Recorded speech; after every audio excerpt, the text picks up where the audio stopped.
Hello, welcome everybody. Welcome to this TWT online very special session after work, the Fight for Free Time. I am joined by Nick Srnicek and Helen Hester. Just to introduce them, Nick Srnicek is a lecturer in digital economy at King's College London, and he's the author of Platform Capitalism and the co-author of Inventing the Future and the Accelerate Manifesto, those two alongside Alex Williams. Helen Hester is a professor of gender, technology and cultural politics at the University of West London and a member of the international working group Laboria Cubonics. Her books include Beyond Explicit, Pornography and the Displacement of Sex, Xenofeminism and Post-Work, forthcoming, I believe, next year. Is that correct, Helen? Supposedly, yes. Yeah, it's another co-authored one. I'm working on it with Will Strong. So, fantastic. From Autonomy. In process, nearly there, but it's been nearly there for a long time. Oh, we've all been there. And I'm so rude. Hello, I should introduce myself. My name's Eleanor Penny. I'm a writer and broadcaster. I host the Verso podcast and also Novara FM. And I'm so excited to have this conversation with you, Nick and Helen, also you, plural, at home. Hello. Or at TWT. I hope you're having a fantastic festival if you're there. So let's dig into it. So this session is named after Nick and Helen's most recent book titled After Work, Fight for Free Time. So in the book, they delve into the history of the home, the rise of the nuclear family, and the legacies of social movements which have fought for a better way to organize the work that makes our continued existence possible. The cooking, the cleaning, the caring, all that and beyond. So capitalism has historically relied on a mix of workplace mega exploitation and private despair to get the job done. Not ideal, maybe. And care work is often left out of the tech futurist imaginaries that promise freedom from drudgery. So where do we go from here? Nick and Helen's book asks how we can dream bigger and how we can dream better about what our intimate lives and our community lives could look like. If the saying goes that the personal is political, maybe it's time to get serious and strategic about the politics of our most personal lives. Maybe alongside the question of who governs, an equally important question for our politics is who cares? So with all that said and done, I think let's go over to Nick and Helen. So I suspect that we might be saying the word social reproduction a lot this session. And so to get everyone on board, I was wondering if you could talk to us a little bit about what we're pointing at when we talk about social reproduction and what that relationship, how we might understand that relationship between the sort of the formal economy that happens in, dollars and pounds and yen and whatnot. Should we start with Helen, maybe? Yeah, so I mean, the sort of basic idea of social reproduction is that it is all of those activities that need to take place in order for a society to reproduce itself on a sort of daily and generational level. So that's stuff like cooking and cleaning and caring, the work that is involved in maintaining people and maintaining spaces. And it's also the work of gestation and childbirth, sort of a generational dimension. And it's all the activities that are involved, not just in reproducing us as individuals, as sort of embodied human fleshy beings, but also involved in reproducing class societies. So very often you talk about social reproduction as if it means care, and because care is so central to it, but it's also more than that. It's not just the sort of unqualified good, what Kirsten Monroe refers to as the virtuous work of life making. It also maintains these class societies simultaneously. So so that's sort of what we mean when we talk about social reproduction. Obviously, there have been massive books written about it, so that is like the very super condensed version, but it should, hopefully, once you've grasped that concept, it will become clear when it crops up in conversation. Fantastic. Thank you so much. That was, I think we really speed ran maybe like sort of 100 years of social theorizing here. Thank you. Like, by nuance, we don't need you today. Get out of here, nuance. Yeah. So let's talk about the freedom.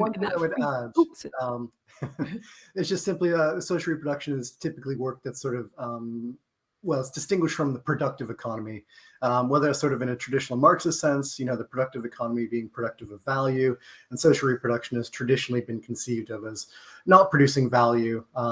There's debates in the 1970s about that. But even in sort of mainstream accounts, you also get, the focus on GDP is about the productive economy, the production of goods and services for wages, things that are purchased and bought and sold within the market economy.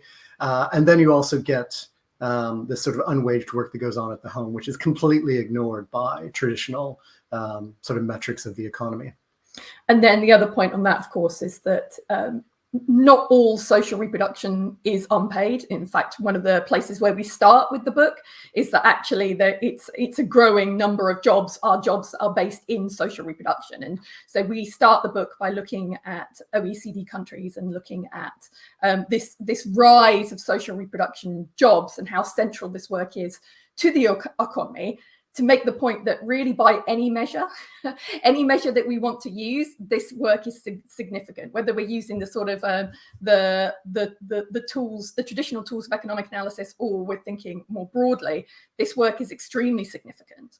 And if we are interested in a sort of post-work perspective, if we're interested in sort of challenging the dominance of the work ethic in our life and so on and so forth, it doesn't make sense to pretend that work doesn't exist. It doesn't make sense to sort of bracket it off as being like, yes, we want an emancipatory, thoroughgoing transformation of the social system, but obviously we still need this kind of work to stay broadly as it is.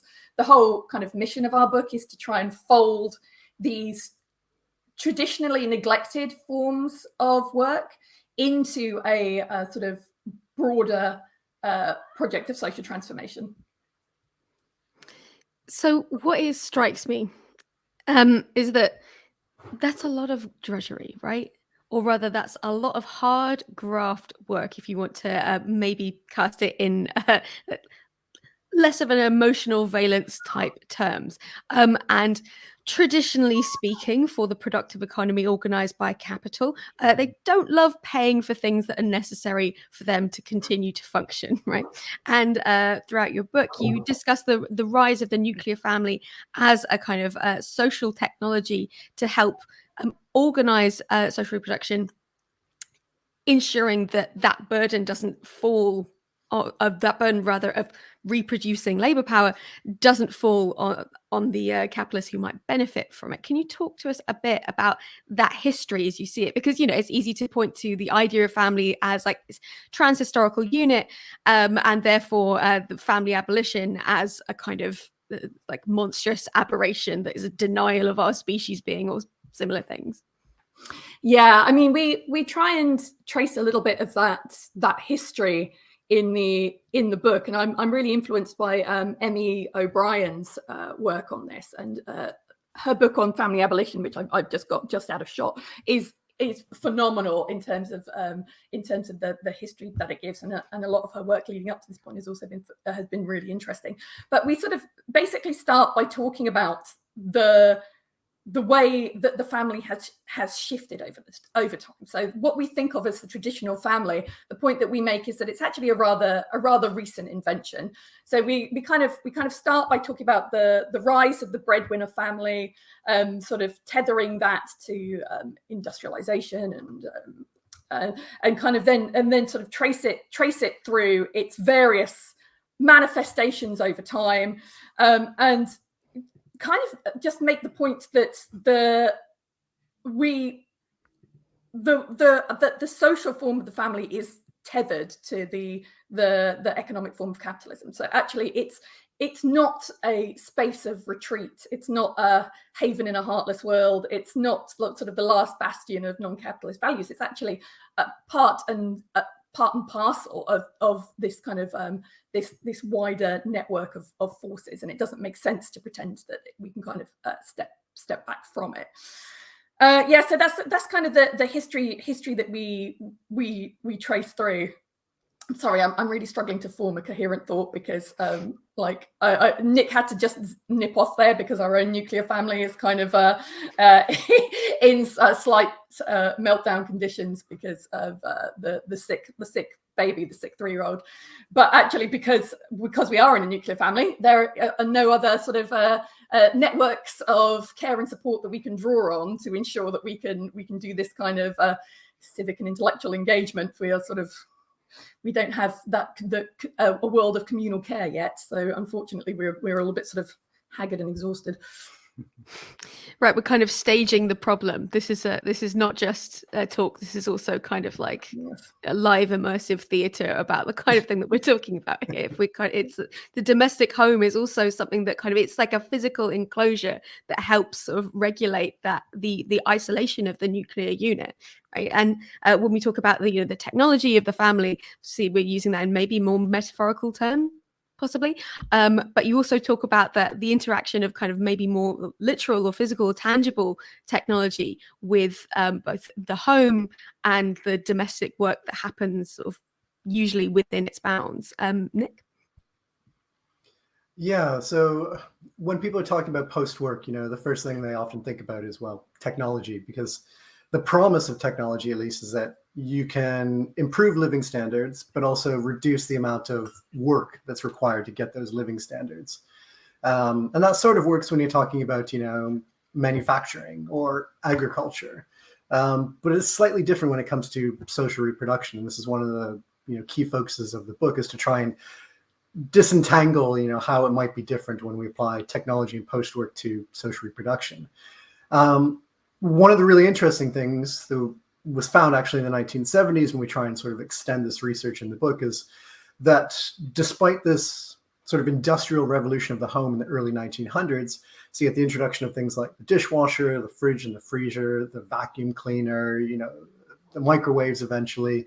All of these technologies were introduced into the home and dramatically changed how the work was being done.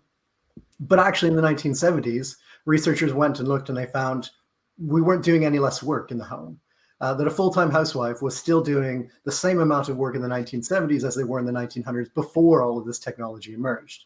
And so it became a big sort of question of like, well, why is this the case? Why hasn't this labor-saving technology in fact saved any labor?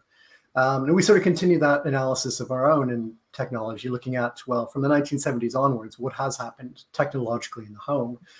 And another big mystery that emerges is that you get more and more women working in the workforce. You get more and more sort of dual income families. You would expect that with less people working in the home, there would be a demand for technologies to sort of take up the labor that's now missing.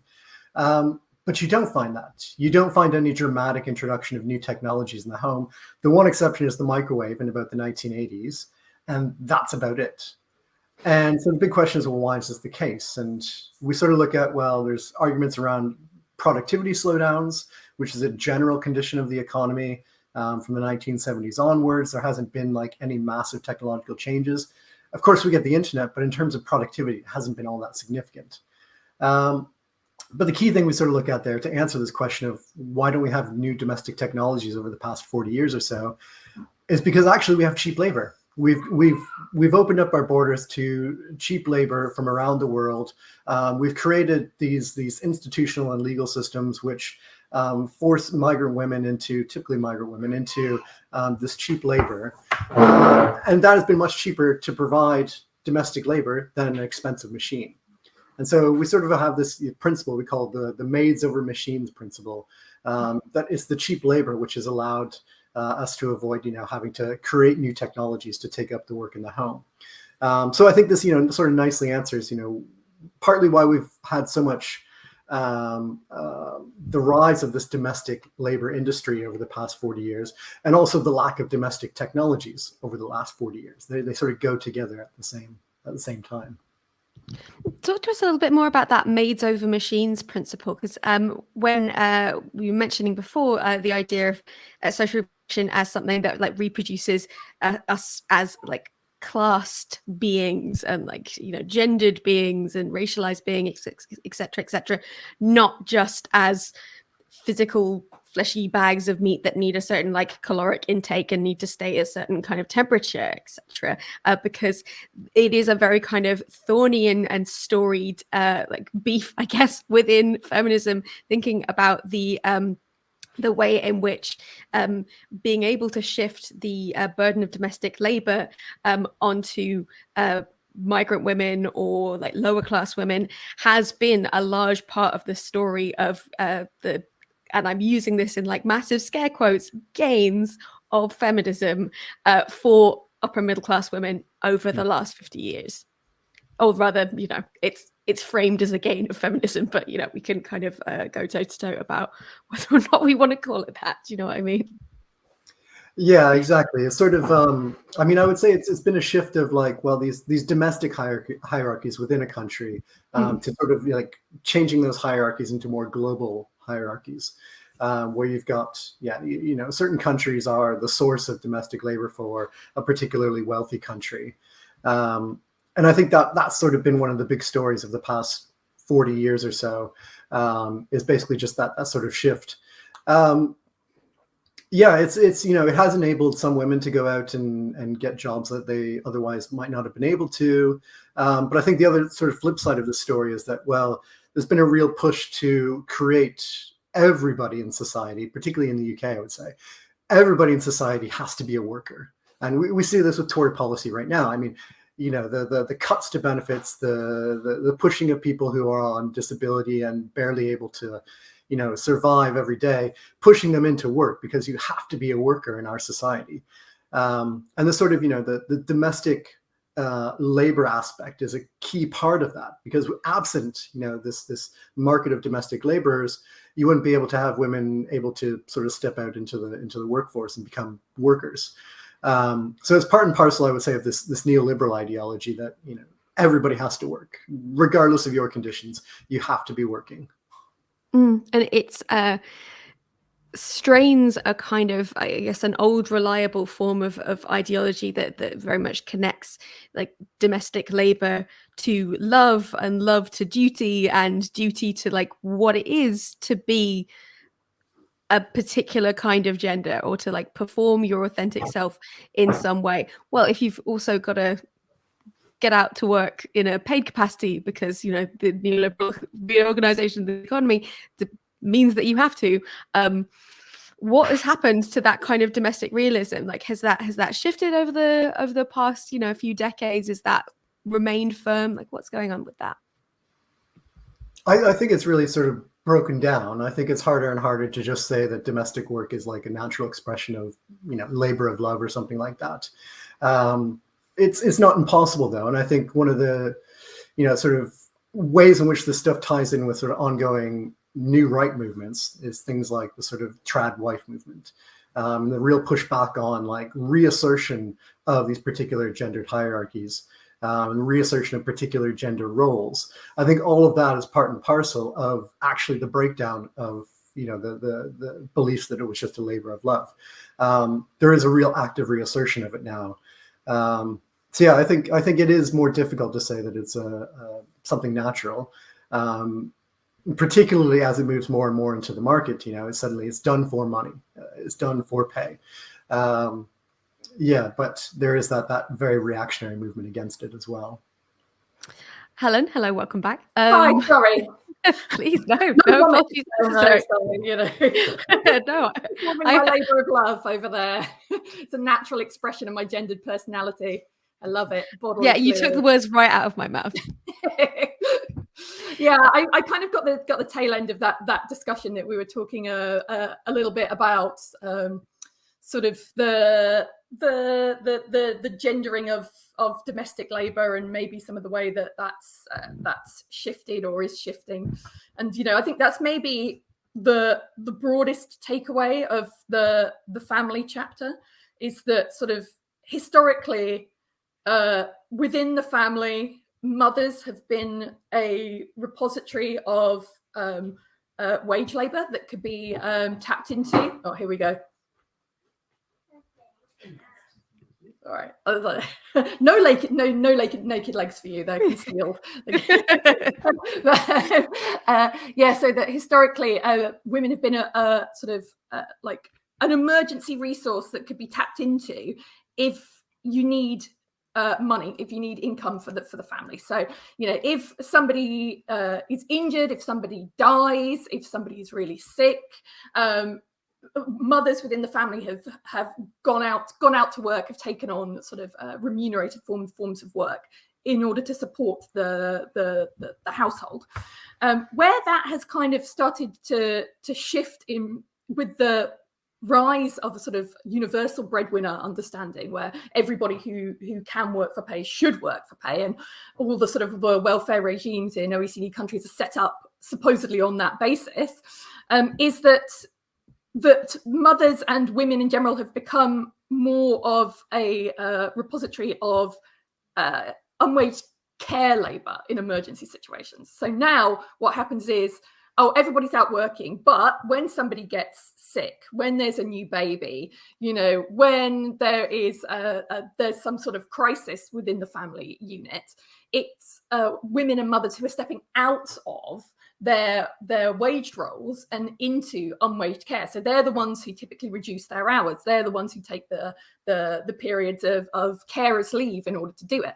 So that's the kind of the dynamic now, because whilst welfare regimes are sort of talking a good game in terms of, well, everybody works, a universal expectation, actually there's no social infrastructure provided to enable that to really happen. So what you get instead is not a dual breadwinner model, but a 1.5 breadwinner model, where, you know, actually there's still this idea that, okay, there is a degree of resilience and flexibility within the family household, because we have women who can kind of change what they're doing, who can act as these kind of social shock absorbers to enable the household to continue functioning. I'd love to know a little bit more, like off the back of that, about this resurgence of the idea of the trad wife in like far right ideology and increasingly mainstream ideology, because that's increasingly the same thing. Because it's sort of it smacks of almost I don't know, desperation is the wrong word for a kind of global tendency which like increasingly has the very literal like levers of power, but when you're talking about, you know, what we're seeing in real terms is the collapse of the sort of social underpinnings of this sort of very small like and brief historical moment of the kind of 1950s housewife that we might think of. There's a sort of revenge of that imaginary going on. Can you tell us about, you know, what that looks like and maybe, you know, why we might be seeing that at the moment? I mean, I think the point is that the family kind of took the form that it did for across classes. So it was, you know, this version of the family was really hegemonic for a long time. Like actually, lots of different people. There have always been exceptions to this rule, but it was a really broad trend that held across lots of different demographics, that this is what a family looked like. That typically there were parents, there were dependent children, there was a primary breadwinner, and there was a reproductive specialist within the household. That was, you know, it was an adaptive response to material conditions, where actually it made sense to have a specialist in the field of like bringing in money to support the household, and it made sense to have somebody who was a reproductive specialist. And, you know, particularly we saw this kind of in the emergence of industrial capitalism, where actually, you know, it was mothers were required because the work of organizing a household became so complex. Like actually you needed somebody to sort out schedules. If you had like children who were off doing work, and fathers who were off doing work, and they were all in different places, and you needed somebody to understand what income was coming in and what wasn't, where people were at different times, like actually making sure everybody was fed and outdoor in different times. Like actually having a specialist to do that was an adaptive response. It enabled the household to function in a certain way. And what's happened is with this sort of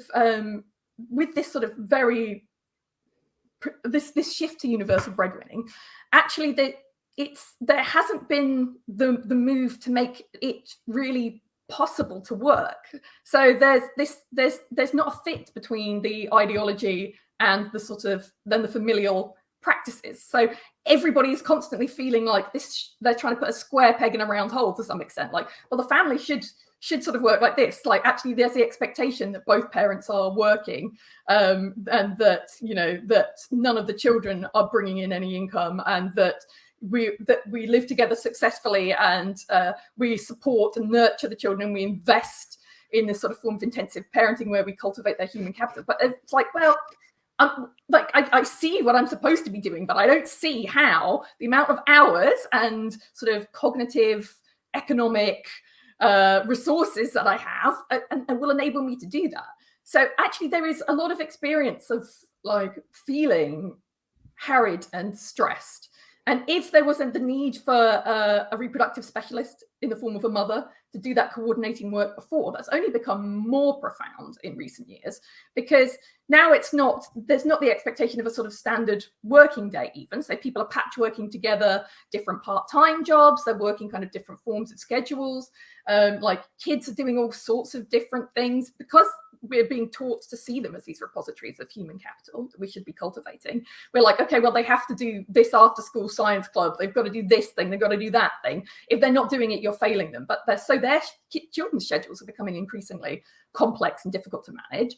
You're now expected to navigate 5, 6, 7 different sort of digital platforms for their education, to order their free school meals, to like see what their homework is, to sign off consent forms for their in-school vaccinations. You've got all of these different things with different passwords, which you don't necessarily get told. And so more and more it becomes apparent that actually there is this huge work of organization that's required to keep the family moving and functional and doing what it's supposed to be doing. But there is no reproductive specialist. So what you're seeing with the sort of figure of the trad wife is that, like, well, maybe what we have isn't working. Perhaps if we move back to this idea of a reproductive specialist, and perhaps if that is not seen as a sort of like an imposition, but as something that perhaps is a calling, you know, this sort of this vocation, this unpaid work ethic of like, actually it's an expression of my love, it's something that I want to do. Is that a sort of get out of jail free card for the sort of like ongoing slow motion train wreck that is our domestic lives? You know, if you can make it, it is sort of a romanticization of a disaster, right? Where it's like, if you can take something that just isn't working and put a beautiful little penny on it and, like, you know, set your hair and like think about, just imagine, wouldn't it be nice if we were all making, like, you know, little apple pies, you know, with our children, and actually just spending our lives in the sort of the functions of the family that are seen to be positive, the sort of all the love and the quality time. If we had more time for that, if we took it out of this intense period of everybody has to do everything and nothing's working, like, I think that's why it seemed to be appealing, because it's just seemed to be like, well, it's a sort of exodus from all work all the time across waged and unwaged spheres. Like, so I mean, I think it's perfectly apparent where the appeal is coming from, but you can only sustain that idea of the appeal if you engage in a form of really profound historical amnesia, for one, where you sort of ignore like all of the feminist work involved in kind of getting people out of the drudgery of the home and how restricted that is, and if you ignore the fact that that's just not available to everybody because it depends on an enormous wage, one enormous wage coming in that can support a whole family, you know, and that's very rare. That's very rare these days. It's really something that's reserved for the privilege. So the idea that it could be a sort of like a popular return to the housewife, as in the sort of the full-time housewife, is it's going to be materially impossible for lots and lots of people. It's just not going to be, it isn't going to be an option. So actually the risk is it becomes another way of intensifying the sense of reproductive crisis and time poverty, because it's like, well, now okay, I'd love to be a full-time housewife in a pinny taking care of the children, but I still have to work half time. And actually, oh, wait, so now there's the pressure on me to do all these things and all these like meaningful learning activities and go and frolic in a stream and like, run through a wheat field, like looking beatific with my gorgeous golden haired white children. But also I'm under this huge pressure I'm still needing to do all these things I needed to do before, but coated in this idea that I should be doing another part of my job as a mother differently and better. So I don't see, I think I understand the appeal, and I understand the idea that like, well, wouldn't it be nice if it didn't have to be this way? Like that's the whole idea behind our book. Wouldn't it be nice if it didn't have to be this way? But like it's a really like myopic and sort of ultimately unhelpful understanding of what a path through this might be. It's the idea that you can go backwards and just pretend that we never got to this point, and that the changing social conditions that got to this point never actually changed. You just can't do that. And then even if you could, like, all the evidence tells us that there's a huge swathe of people who feel profoundly unfulfilled in that version of a life when it's all that's on offer to you. Like, it's not. I'm all for maximizing human freedom, but it's maximizing human freedom with an understanding that is shaped. What that means is shaped by the conditions in which we find ourselves, and I don't think that's there in these understandings at the moment. I actually really like to talk about the shape of the freedom that we imagine for ourselves, right? Because when we talk about like free in the free time, it's a kind of a baggy concept sometimes, and I'd love to know more about first of all, like how you guys envisage that, and also just how the promise of that free time, or how you think about the promise of that free time, has been shaped by your experience as as carers, as parents, that kind of thing. Because the free time implies a sort of a freedom from what, freedom for what might that mean in terms of like how we understand ourselves as like beings, how we understand what we're put on this earth for, right? Because in some ways the domestic realism gives kind of very simple and hard and like terrible, I would argue, answers, but very kind of digestible ones in some ways. Should we give to Nick? Yeah, I mean, so our conception of freedom, I think, has two aspects. One is the sort of Republican argument against domination. And it's particularly central, I think, to our critique of wage labor as it exists. And it's, fundamentally why we don't think the solution to the crisis of work that we find ourselves in is like to just get good jobs. Because fundamentally, wage labor is unfree. It's unfree because, you sell 40 hours of your week to a boss who then tells you exactly what to do. And there may be more or less autonomy within that job, but fundamentally, you are being told by somebody else externally what you are supposed to be doing for that time without any say yourself. It's just a simple matter of selling your time. So that Republican argument is that, well, this is a form of domination, and that we need to, to have real freedom, you need to be outside of wage labor.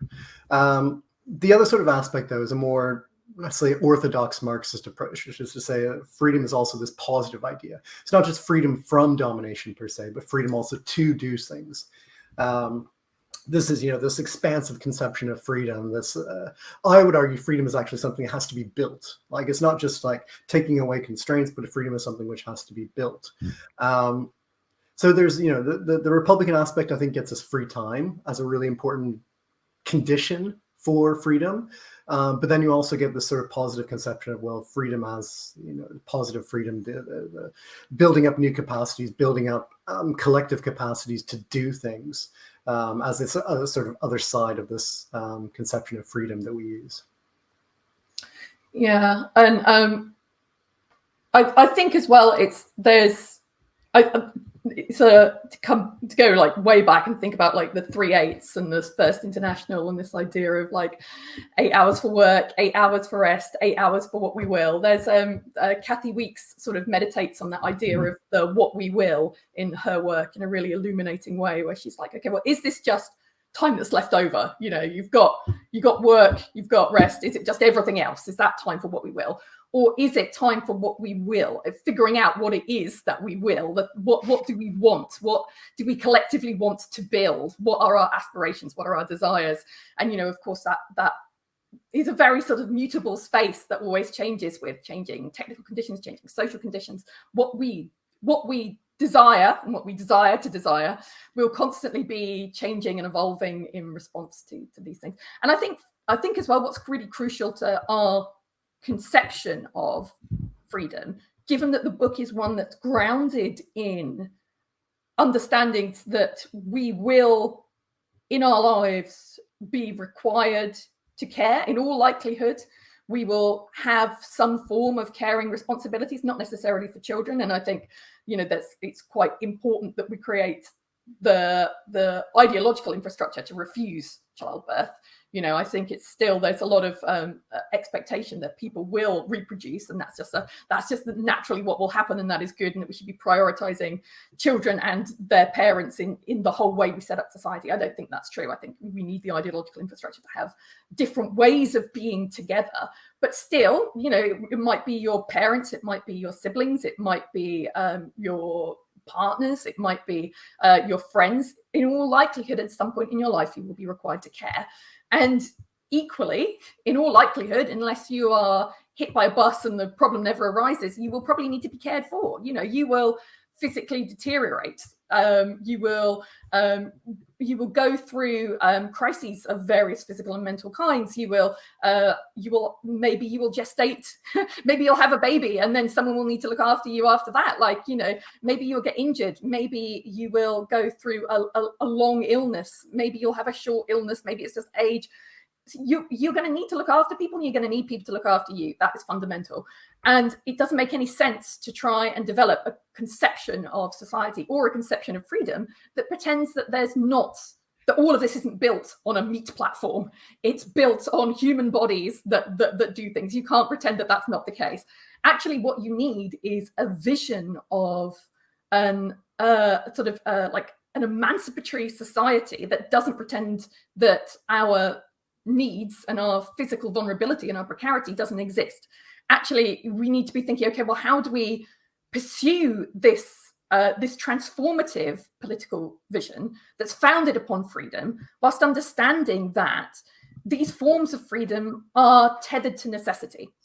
And so that's sort of where we go in the book, is trying to think about what constitutes the realm of necessity, what constitutes the realm of freedom, understanding that those things are not actually hard and fast, and they're not sort of like ontologically stable categories. Actually, they're built and rebuilt in all kinds of ways all the time. And what constitutes necessity now, it will be completely different than what constitutes necessity in 200 years.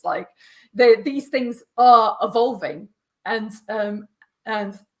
understanding how we can start to assemble something that actually is sort of a positive social vision, which doesn't just pretend, okay, well, let's everybody get a blood boy and pretend that we can have immortality, and it's like a sort of counter vision of freedom to the sort of Tesk realism one that's coming from Musk and his compatriots, of well, let's just storm the heavens, colonize all the other planets, and live forever, extracting resources from our children, of which we shall have thousands, because that's our weird mission. Yeah, if you flip tires enough and eat enough bee pollen and invade Mars enough, you will never have to face your own frailty. Good luck out there, lads. You know what I mean? But where does technology come into these promises? Because a lot of innovations have happened in some ways around the ways in which we say, I don't know, the ways in which we maybe can get food from the shop to our house potentially, the ways in which, you know, we might be able to, you know, like the platformization of, say, like on-demand care work. There have been kind of maybe innovations is the wrong word, but definitely the ingress of technology into like parts of our domestic shared lives. And often that is either in a form that relies on exploitation or in a form that tends to automate the stuff that is, you know, like fun about care work, or maybe a bit more kind of life affirming about care work. So yeah, does technology, like what's the role of technology in these sort of future visions? Does sort of the promise of like techno-futurism have anything to say to these questions, or should we just be thinking about social reorganization? What's the story here?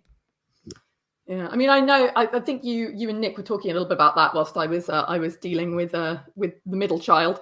So hopefully I won't repeat anything, but I'll just pick up on this idea that like of the sort of what I talk about as the automation of quality time. That like actually we're in this situation now where what people are saying that they want in terms of the transformation of the home is a sort of a version of a sort of Jetsons future where actually drudgery is automated. Like, of course, like what people would like is a house where a lot of housework is done automatically, and a lot of the burden of the stuff that's boring and time consuming and not enjoyable gets taken up. But actually where the domestic automation has been most successful is with the TV and the tablet. So it's actually that these technologies are taking on the work of like educating, entertaining, and so you know we're left cleaning the toilet and, you know, like disinfecting the nappy bin, where whilst like the TV is doing all this, like, okay, let's help you learn and grow and become, you know, let's teach you values and make you a better person. And, you know, and you also see a sort of a version of this with, you know, ChatGPT, and this idea that actually AI is off doing all of our great artistic and and literary innovation, where whilst we're just like stuck doing data entry. Like, you know, it's this sort of like monkey paw theory of technology, where it's like, okay, well, we'll give you domestic automation, but what we'll do is take all the quality time and the bonding and make that happen whilst you do all the crap bits. So yeah, but I think what we really wanted to steer away from in the book was we want to sort of plot a course between sort of like sort of techno optimism, like blind techno optimism, like, yeah, it's okay, all of these problems can be solved with just the right technology, it just hasn't arrived yet, you know, it'll come. And then also like this techno pessimism, which is like, it's actually fundamentally unethical to think that some of the work of care and maintaining spaces could be done by technology. Like, actually, that's fundamental to being a human, and it's part of what it means to love. We've got to do that sort of, you know, the hair shirt version of it. And we sort of like plot a course between those two extremes. But actually, when we're talking about possibilities of technology for improving care, a lot of the time it's like they're there, but we're talking in really like boring terms about, well, maybe it's a question of like ownership. Who owns these technologies? Like, who's able to access these technologies under which conditions? Like, who repairs these technologies? You know, and so you kind of get this very much not the sexy Jetsons version of like Rosie the Maid and flying cars, and actually a rather more like quotidian version of like, well, let's think about how things are designed and made and deployed, and thinking at this sort of more granular level, where we move away from this idea of technology with a capital T towards thinking about like specific technologies and what they might be able to do in certain cases. So, you know, how do these things emerge? How are they being used? How do we understand where there might be possibilities for taking them up differently, for repurposing things that perhaps have been designed with a different set of affordances in mind, and that sort of thing? So we're obviously not the first people to sit down and go, like, how could our sort of domestic and social reproductive lives be improved? And in the book, you spend a good chunk of it going through some of the histories that we might be able to learn from here.